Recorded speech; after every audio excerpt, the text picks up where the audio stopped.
अस्सलाम वालेकुम जी, मैं हूं अदील राजा। आप देख रहे हैं मेरा यूट्यूब चैनल। सबसे पहले तो आपने सब्सक्राइब ज़रूर करना है और फीडबैक ज़रूर देना है। एक अफसोसनाक खबर है, अरशद शरीफ शहीद की वालिदा अपने खुदा के पास चली गई हैं। 3 साल व्हील चेयरों पर अदालतों के धक्के खाती रहीं, बेटे के लिए इंसाफ मांगती रहीं। चंद दिन पहले वज़ीर आला KPK सुहेल अफरीदी साहब उनसे मिले थे, तो उनको बड़ी खुशी से बता रही थी कि मेरे 2 बेटे थे बेटा, दोनों ही शहीद हो गए।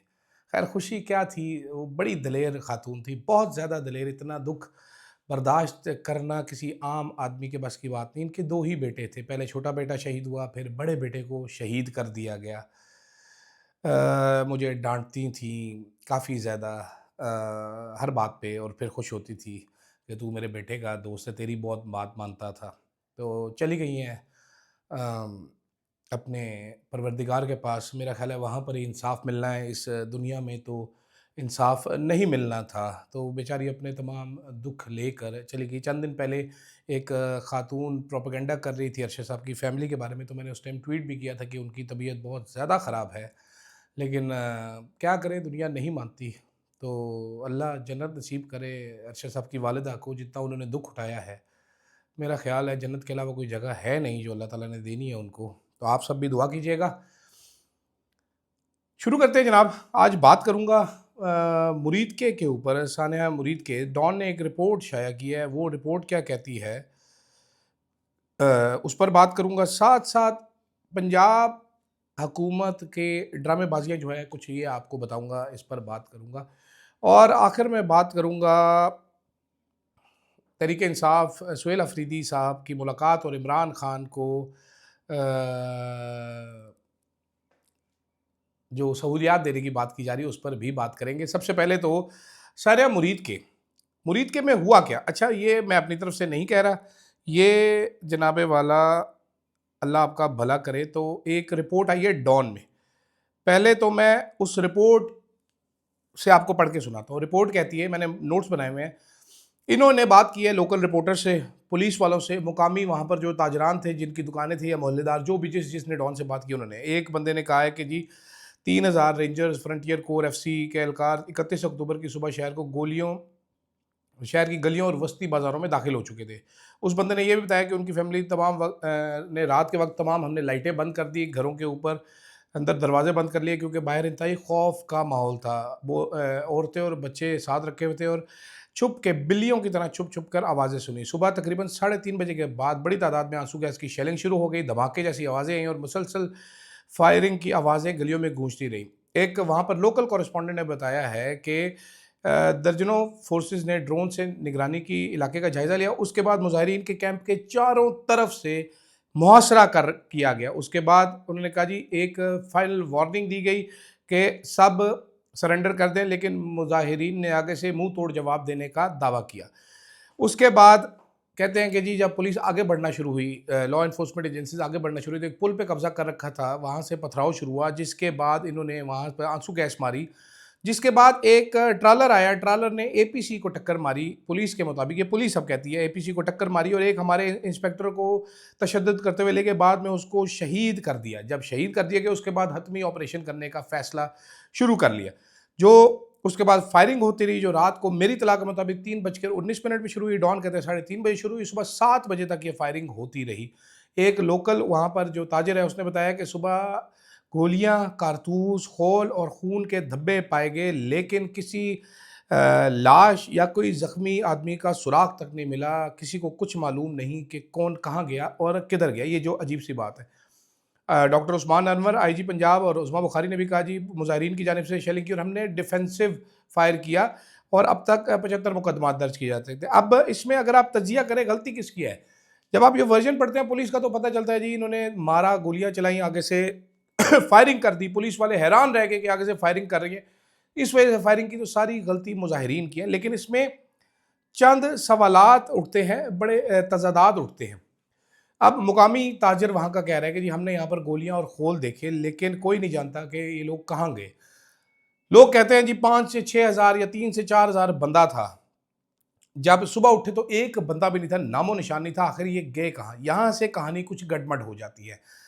मुकामी जो लोग वहाँ पर रहने वाले, उन्होंने डॉन को ये भी बताया कि जनाब जब ये पेशकदमी शुरू हुई तो मस्जिदों में कंटेनर से ऐलान किया कि मस्जिदों में ऐलान करो कि पहुँचे सारे, क्योंकि टीएलपी के बहुत सारे लोग मसाजिद में या अपने उधर मुकामी रहनुमाओं के घर आराम करने के लिए रात को गए हुए थे। अब प्रॉब्लम क्या है? ठीक है, प्रॉब्लम क्या है? मैं अगर इसको एनालाइज़ करूँ, ठीक है, तज़ादात हैं कि डॉन की रिपोर्ट कहती है इन्हीं शाहिदीन ने सड़कों पे आंसू गैस के शेल देखे, ठीक है, लेकिन मौलिक हथियारों की गोलियां देखी, गोलियों के खोल, खून के धब्बे देखे, कोई जख्मी, कोई लाश या कोई जिंदा गिरफ्तार शख्स नजर नहीं आया। ठीक है, ताजिर का जुमला क्या था? हमने यहाँ खोल और खून देखा मगर कोई नहीं जानता वो लोग कहाँ गए। ये जुमला सबसे खौफनाक पहलू है। क्यों? डिफेंस पुलिस क्या कहता है जी, मुजाहिरीन ने पहले फायरिंग की, हमारा पुलिस इंस्पेक्टर मारा गया, एपीसी पर ट्रक चढ़ाया गया, फोर्सेस ने दिफा में जवाबी कार्रवाई, इतनी फायरिंग हुई, 75 मुकदमा दर्ज किए, एक जख्मी, एक हलाक, एक गिरफ्तार की तस्वीर तो जारी करे पुलिस वाले। यहाँ से आके सारी कहानी ये गडमड हो जाती है, पुलिस की कहानी को कमज़ोर करती है। अब शहरी जो है वो बता रहे हैं कि रात को अचानक ये कार्रवाई, हम देख रहे थे, जो बाहर बैठे थे देख रहे थे, आईजी पंजाब आ रहा है, यहाँ से वो आ रहा है, वहाँ से वज़ीर दाखिला जा रहे हैं, हॉस्पिटल में एक वो बनाया, ख़वातीन बच्चों को घरों में बंद किया, धमाकों की आवाज़ें, चीखों की, जंगी माहौल एक बताया गया। और इससे मेरा ख्याल है, मेरा तजिया है कि प्रोपोर्शनेट यूज़ ऑफ फोर्स किया गया। शायद ये प्लान यही था कि इनको घेर के मारा जाए, वरना एक जगह दे दी जाती कि भाग जाएं, वो जगह कंटेनर शंटेनर मुतअद्दिद गाड़ियाँ जली होती हैं।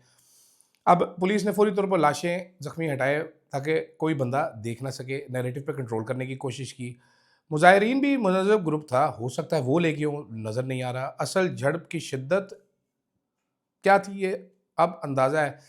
ठीक है, ये टोटल चीज़ जो डॉन की स्टोरी है उससे मुझे ये अंदाज़ा होता है कि प्लान करके इन लोगों को घेर के फिर ऑपरेशन शुरू किया गया। इस पे मैंने 2 कोट्स हैं जो मैं आपको बताना चाहता हूँ, और भी काफ़ी सारी बातें कर सकता हूँ, लंबी हो जाएगी।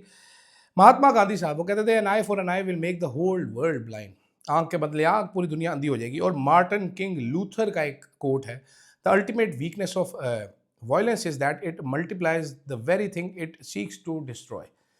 यानी कि तशद्दुद की सबसे बड़ी कमज़ोरी है कि इस चीज़ को बढ़ा देता है जिसे ख़त्म करने के लिए आप पूरा ज़ोर लगा रहे होते हैं। ठीक है, तो ये वाक़या सुना था। इसके बाद आते हैं, इतलात ये मिल रही हैं जनाबे वाला कि फेडरल गवर्नमेंट ने पूरी कोशिश की कन्विंस करने की पीटीआई वालों को कि वो एक एप्लीकेशन डाल दें कि इमरान खान साहब को बनीगाला या इधर शिफ्ट कर दिया जाए। पीपल्स पार्टी अंदर ही अंदर से ये चाहती है कि सियासी मुकाबले को सियासी तरीके से डील किया जाए, लेकिन उनके हाथ में कुछ है नहीं। शहबाज शरीफ साहब किसी स्टैंड जोगे नहीं, ना वो कोई स्टैंड लेना चाहते हैं। तो मामलात कैसे सेटल होंगे ये किसी को समझ नहीं आ रही, किसी को आइडिया नहीं हो रहा, किसी को अंदाज़ा नहीं हो रहा कि अब हम क्या करेंगे, किधर जाएंगे, कैसे करेंगे। इमरान खान साहब बनीगाला या जमान पार्क शिफ्ट नहीं होना चाहते, वो जेल में रहना चाहते हैं, अपने मुकदमात का सामना करना चाहते हैं, सिस्टम उनको बाहर नहीं निकालना चाहता। लेकिन इस सब में एक बात अब जो की जा रही है वो ये है कि सुहेल अफरीदी की अगले हफ्ते मुलाकात करवा दी जाएगी। पीपल्स पार्टी वाले भी कह रहे हैं, नून लीग वाले भी कह रहे हैं जी मुलाकात करवाएं, मुलाकात रोक के क्या फ़ायदा, मुलाकात उसका हक है, उसको करने दें। आप मुलाकातें रोकने से क्या फ़ायदा होगा, बजाय बिला वजह अफरा तफरी फैला रहे। चंद दिन बाद आपको मजीद पता चल जाए। जाते जाते छोटा वीलॉग मैं कर रहा हूँ, ज़रा मैं थोड़ा सा डिस्टर्ब हूँ, अर्शद साहब की वालिदा की खबर सुन के शायद दूसरा वीलॉग ना हो सके।